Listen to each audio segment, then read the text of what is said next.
Rules of Family Life by Archpriest Pavel Gumerov. Archpriest Pavel Gumerov speaks about what is most important in family life, which rules are necessary to obey to live long and happily, and what to follow and what to avoid. I greet you, dear readers. Today we will be speaking directly on what is family life and how to fine-tune it. To paraphrase the famous words of Saint Theophan the Recluse, the purpose of the Christian life generally, and of family life in particular, is to serve God and to serve your loved ones. And this is a task of paramount importance. All that we do, as the Apostle Paul writes, quote, "Whether therefore ye eat or drink or whatsoever ye do, do all to the glory of God." 1 Corinthians 10:31. And all can be considered from the point of view of the salvation of our souls, and from the point of view of service to God and to our loved ones. And family life has the same task. Very often, we see such a picture. When people for some reason can't develop a family life, or they don't really want to do it, they give all their unspent love and desire to serve other people to various social projects. They take up volunteering, visiting hospices and cancer wards, helping the homeless at the railway stations. It's all very good if your family life doesn't suffer from it, because you must first put your own home in order, help your family and loved ones, and then you'll be able to help others. As the Apostle Paul says in his letter to Timothy, "But if any provide not for his own, and especially for those of his own house, he has denied the faith." 1 Timothy 5, verse 8. Today I would like to speak about a few principles which I employ in my personal family life and which I advise to people who come to me as components for building a happy Christian marriage. Here are the principles. First, I'll name them and then I'll explain each one. 1. Never forget what is most important. 2. Your family is you. 3. Try to communicate more. 4. Discuss vital problems. Communicate. 5. Respect one another. 6. Don't try to remake or re-educate your other half, but be able to see the good, bright side in your beloved and in your family life. 7. Give no place to anger and other negative emotions. 8. Do more to please your family. 9. Give help and mutual assistance. And now, on each of these points in more detail. Never forget what is most important. A person often strives for different goals in his life: career, creativity, a family. There are especially many issues that should be resolved in the first year of spousal life. We spoke about it in one of our previous talks. The first year of marriage is quite difficult. We have to settle some marital problems, develop relationships with relatives, find an apartment, then follows the birth of your first child, and so on and so on. Of course, at first people don't have experience with any of this, which comes with the years. And in this commotion, it often happens, as they say, that we throw the baby out with the bathwater. That is, to forget about the most important thing: why we united ourselves into a family. And why did we? To love one another, to rejoice, to serve one another. We should especially remember this in difficult circumstances. We joined into a family not at all in order to prove who is right, who is to blame, or to solve some problems immediately. We want it today. We want it now. Of course, we won't be able to solve everything immediately, and with any problem or family conflict, we must always give room for the most important thing and pursue it. Our family is us. Whether we like it or not, our spiritual well-being, and physical too, depends now on who is near to us. I will speak about myself. At a certain point, I stopped separating myself from my family in general. I had the feeling that I had always had a wife and children, and they were even always of the same age as now. It was somehow forgotten that there was a period where I was unmarried, when I had no one near me that I cared for. Being a family man, you must align the orientation of your soul and all your actions with other people. It is very important to try so that everything is good not just for you or not just for someone else, because if something is bad for you, you will reconcile yourself to it, and do so endlessly. And in the end, you won't be able to endure it, and you'll explode, or you will habituate someone else to dependence, or maybe even to tyranny. In family life, we must forget the pronoun I and remember the pronoun we. This refers both to minor issues and to those more important. Everything must be spoken about and discussed. Try to communicate more. In one American university, if I'm not mistaken, they did some research to determine why marriages fall apart, and it turns out that the majority of marriages break up not from infidelity, not because people have different personalities, not from economic problems, but from a lack of communication between the spouses. People don't find this unity which is so necessary in marriage. It probably was there at first, but then somehow got lost, or always, even before marriage, the partners barely spoke with one another. He and she begin to live their own lives, and it's very grievous when people don't perceive their family as we. It sometimes happens, some kind of crack in the relationship appears and begins to grow, but they don't want to get a divorce, and there are already children, and they live under one roof essentially as two people, strangers to one another, to each his own life, and not interested in the other. Once a woman complained to me that she and her husband had nothing left in common. They were already middle-aged, except joint housing and children. I began to question her about what and how. She told me that her husband is unchurched, with his own secular interests, and she is practicing Orthodox.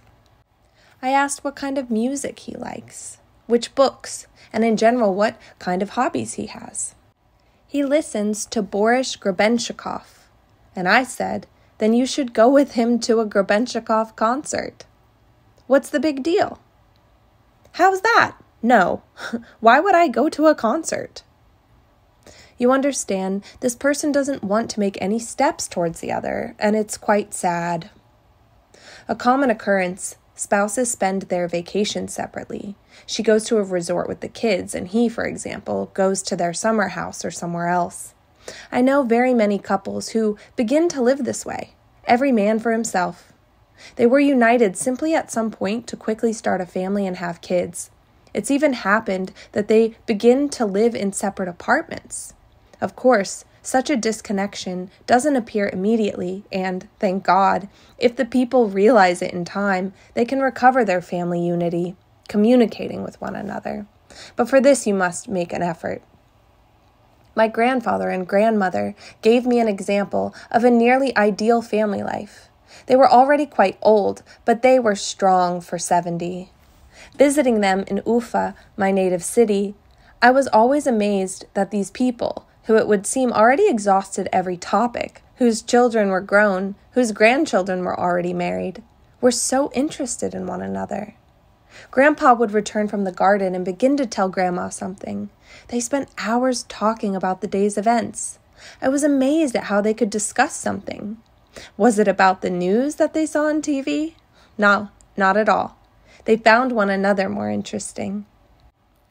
I recall one who was always very caring for his Matushka, and even when he stayed to sleep in the church house between services, he always took the phone to call and ask, "How are you? How are you feeling?"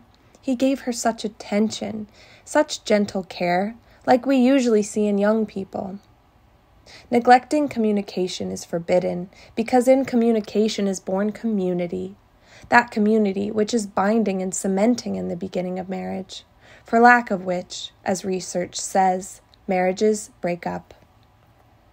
After a hard day, when the kids have already gone to bed, discuss the day's events with your spouse over a cup of tea. This is especially for wives who, as a rule, sit at home with the kids, waiting for their husbands to share with him her experiences, joys, and fears that occurred that day. Now many spend their leisure time surfing the web, hanging around on social media, playing computer games, and it's very sad. We must not forget about simple human communication. Discuss vital problems. Communicate. This is, properly speaking, an unfolding of the previous point. Spousal communication and dialogue over very serious issues helps to prevent conflicts, I would even say. We would manage to avoid many problems if we had discussed them beforehand. For example, a husband bought his wife a trip to a resort, wanting to make her happy. He wants her to be able to go there to relax in some warm country. So he bought this ticket and he goes home quite content. But it turns out that his wife is allergic to the sun and she can't travel to the south. Or, for example, he wanted to surprise her, having hung new wallpaper in the bedroom while she was at the country house. But it turns out he chose some color which his wife can't tolerate due to some psychological trauma from her childhood. And so there will be conflict and resentment. But really, such resentments could be avoided quite elementarily if these things were thoroughly discussed beforehand. We must discuss stuff, from something small like the color of the wallpaper to the most important things, how to live, with the wife's or husband's parents, or to build your own home, how many kids to have, etc. This communication should already be there before marriage, and in marriage it's very important to consult with one another. The final word, of course, belongs to the husband, but he should understand that if he somehow goes too far, always insisting on his own way, then he will seriously ruin the relationship with his other half. Family is always a search for a compromise. To discuss the important issues is a must. Love and concord is the foundation of a family. Mutual respect is also imperative. A wife came to me once with a difficult family situation, and I advised her, "You should respect your husband if you want him to be the head of the family." And I heard from her, "But my husband really does not like this word, respect." Apparently, it seems to him taken from the vocabulary of some alcoholics, supposedly. "Do you respect me?" Then I said, "But there are other words, reverence, esteem. They are very important words. And by this way, it's not only the wife who is commanded to reverence her husband, but a husband should tenderly relate to his better half, with reverence and devotion. And children should see this esteem and reverence, because the example of how Mama reveres and respects Papa is how they themselves will build their relationship with their father. Don't try to remake or re-educate your other half. Be able to see the good, bright side in your beloved and in your family life. You know which marriages are the strongest, the most durable, the most, we can say, truly happy in the greater sense of the word. Not those with some idealistic situation, the spouses having common interests, compatible personalities, and so on. No. Those marriages are the most durable and strongest where the people know how to value and see the good sides of their spouses and the good sides of their family lives, and can rejoice in these gifts which the Lord has given them. This is what happiness is. Happiness is not some kind of state of earthly prosperity, not a social package, country house, car, obedient children, and some other components. Happiness is precisely the ability to see and value that which the Lord gives us. To everyone he gives some kind of such happiness according to their strength and possibility, and happiness is in our hands. Look for the keys to happiness in your own hands, as our Russian familial proverb goes.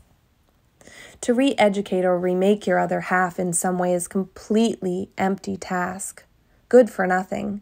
We can influence another person only if we ourselves change our attitude towards him, if we change our behavior. Marcus Aurelius, the philosopher, said, "If you can't solve a problem, change your attitude towards it, and you will see that some kind of solution to the problem is found." I strongly advise you wives who want to remake and re-educate their husbands to read the book, The Charm of Femininity. It's a wonderful book. It's an American Domostroy. An American female psychologist wrote it, but with Protestant Christian views. Although it's written by a non-Orthodox person, there are no Protestant heresies in it. I read the whole thing from cover to cover.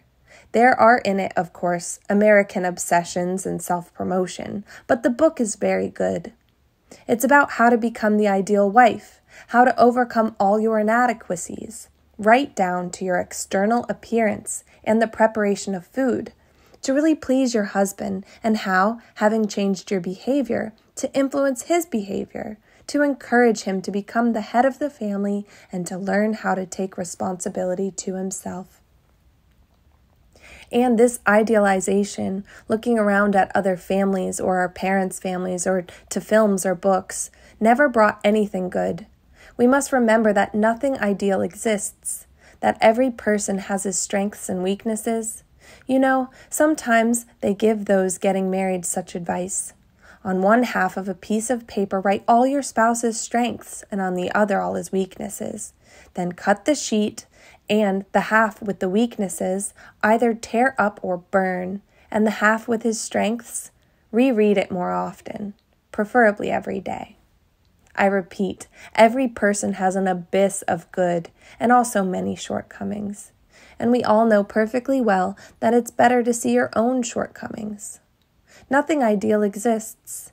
If it seems to you that your best friend's husband is so attentive and nice, think about how that he most certainly has his own problems, which are either concealed or we just don't know about them. And your family doesn't have such problems, and your husband doesn't have such inadequacies. To make your husband give you flowers every day because your friend's husband does it is completely wrong. Every person has his strengths, which we should discern in him. Give no place to anger and other negative emotions. Angry people are always wrong, because when a person is blinded by anger, he can neither examine a conflict situation nor correctly resolve it. And generally, in anger, a person is inept and in a state of some kind of passion. How can we fight against anger? We'll talk about this in a series that will focus on family conflicts and crises.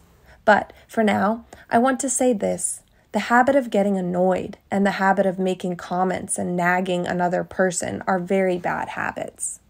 We very often see how a husband and wife already living in marriage for a long time literally torment one another, turning life for both of them into hell over wholly insignificant trifles for completely unimportant reasons. Anyone who wants to build a happy family life should take this rule. Rise in the morning, pray, supplicate God. Lord, help me this day to live without anger, without irritation, without various empty comments, and you will see how one day passes, the second, the third. In this way, you, little by little, train your soul, attune it to a peaceful disposition, and the Lord will naturally grant you aid that the day might bring you joy. Do more to please your family. The word joy, to delight, is used 211 times in Holy Scripture. The Lord calls us to joy. He didn't create us for suffering, but for joy. Usually we create suffering ourselves through our relationships and even sorrow. We must follow the rule to rejoice as a counterweight to irritation, melancholy, resentment, and grievances. Modern man is surrounded on all sides by negative information crushing him. The internet, television, radio, stress, traffic. So at least when someone gets home, they should get something smart, good, eternal, and bright from family and loved ones. And it's really not hard. Say kind words. Compliment your wife. Give her chocolates, flowers. Please her with the small things. These are all easy things to do. It's also not hard for the wife to give her husband words of encouragement, to compliment him, not to meet him at the doorstep with talk of your problems, but with a cup of hot tea at least if you can't quickly make dinner. You can please someone with various absolutely simple small things, for the path is not gifts but loving attention. It's not the magnitude of things that someone does for us, but constant attention that is most necessary. Give help and mutual assistance. Of course, every member of a family has his own range of responsibilities, but to lend one another a hand to help out is the task of this body we call the family. We know, for example, that when someone has a seriously hurting right hand, he develops his left. It's the same in family life. It's very important, I repeat, having your own tasks to do at home, to always be ready to help someone else. I think of my family life. When my wife and I got married, I had already lived on my own in the seminary dorm and knew how to cook some stuff, how to do things by hand. But my wife is the only child in her family, and she was bad with this kind of stuff. It weighed on me that I was doing everything quickly, but I would give her a task. For example, tomorrow is my birthday. Here's the groceries. Please prepare something. And she couldn't handle it. I became seriously annoyed by it, which wasn't good on our family life. But in one moment I realized I just need to help her. And after a while, she had learned how to do everything. Now our family feasts are celebrated with joy. We prepare the table together. For example, I cut up one salad and she does the second. I prepare the main dish and she does dessert. Together it's quite easy, and it became even easier when we had kids because you can give your kids some tasks to do. It's important to distribute responsibilities so the family feels like one team in a boat. We do common tasks and there's no bickering. In conclusion, we've returned to where we began our conversation. It's important to always remember the first thing. Why did we become a family? We became a family for happiness, joy, love, peace, and to find joy together in mutual communication. May God help you all. Take care of one another.